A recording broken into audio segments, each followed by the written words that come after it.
Well, hey there everybody, welcome back to the channel. In this week's video, we're talking about another Toyota Landcruiser parts truck.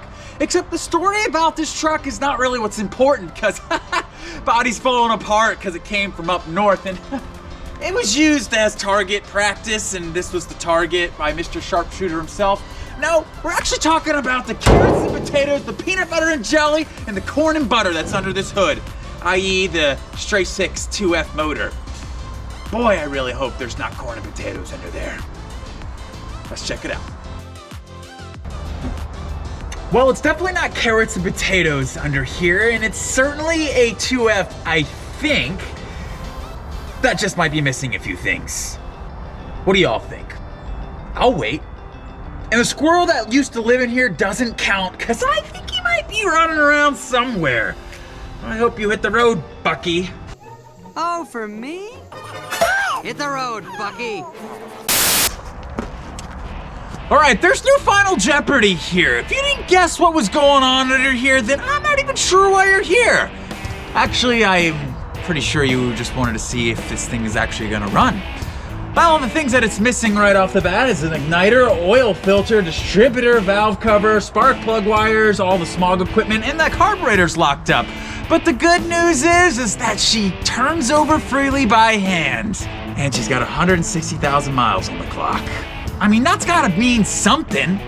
Well, we went out to get some parts from parts inventory, and we got just about everything that we needed to get this truck going, including used spark plugs, a carburetor that was probably on the truck when it came off the showroom floor, and, a distributor and a used oil filter. So let's get all that stuff slapped on and see if we can get her to do something.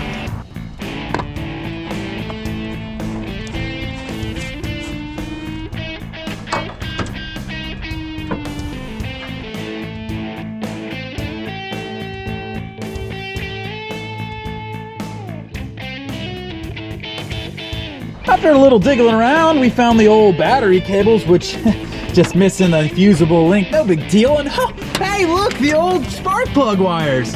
Wonder if those are any good. They look brand new. Hey, old parts truck, do you mind if I borrow your fusible link for the new parts truck that I just got? If you're super inclined and really want to be nice, can I borrow your battery too? Thanks, pal.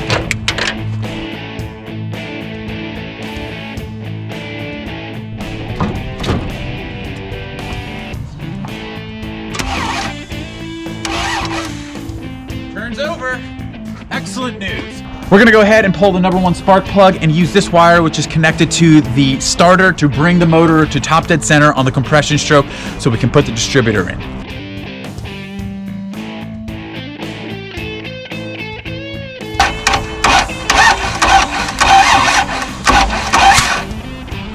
Okay, that's top dead center there.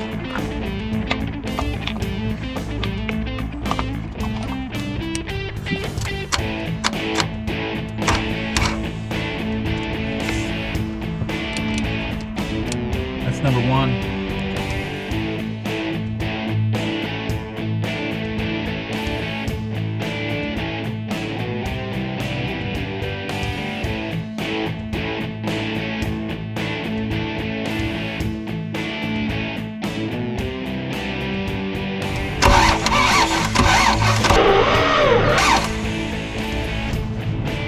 Well, it's clear to me that the squirrel is now gone.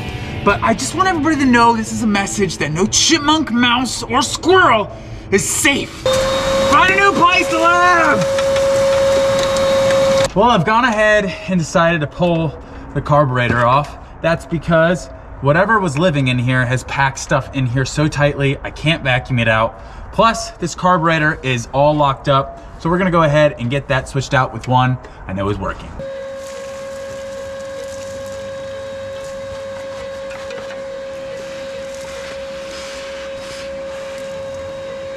We got the carburetor that we're gonna be using to start the motor. Went ahead and crudely capped off the vacuum lines here and here because I know there will be issues. We went ahead and capped off the vacuum port here on the carburetor, and we're gonna go ahead and drop this guy on.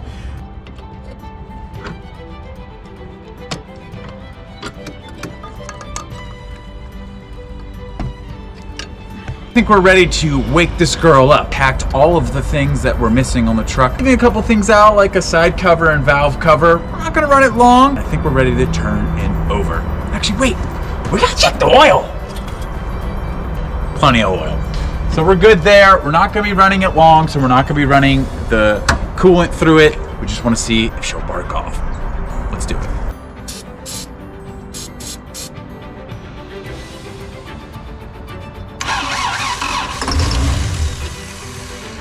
She freaking runs. Runs like a champ. All right, we're gonna slap some gas on her, see if we can get her to pull some gas up to the carb. All right, we got some gas.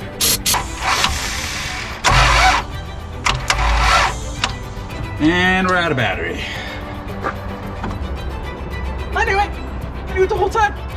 I knew she'd run. Yeah, I knew it. All the time. But just as she started to run on gas, the battery died, because go figure, there's no alternator, power steering pump, smog pump, all the V-belt stuff. We don't need that stuff.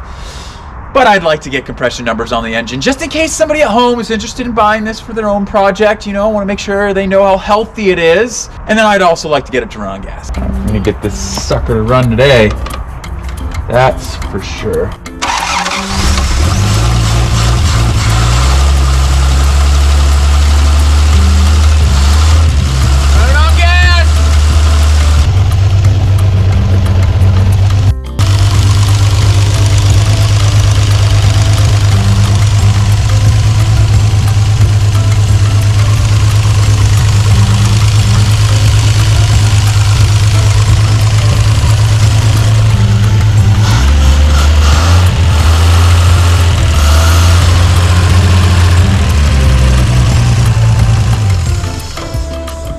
This motor runs absolutely amazing. That is miraculous, especially since, you know, she looked terrible when we got her. But I think she's in a great, healthy state. Let's get some numbers on her so we know what kind of compression she's got. Well, there you have it. This 2F is a runner, and compression numbers say that she is in very good health, with cylinder 1 coming in at 160, 2 140, 3 145, 4 150, 5 145, and 6 at 150. I'm sure those numbers would get bumped up a little bit if you put some heat into this motor, but honestly, that's as long as I'm gonna run it without a cooling system. I just wanted to take a couple hours on an afternoon and have a little fun to see if I could get this old girl running. Because honestly, she was destined to be a parts truck because everything else on her is completely locked up. With that said, this is going to be the conclusion of this episode. If you enjoyed it, feel free to subscribe, like, and share these videos. And if you need any parts like this 2F, my email will be in the description below, so reach out to me there. Cheers, and we'll see you on the next episode.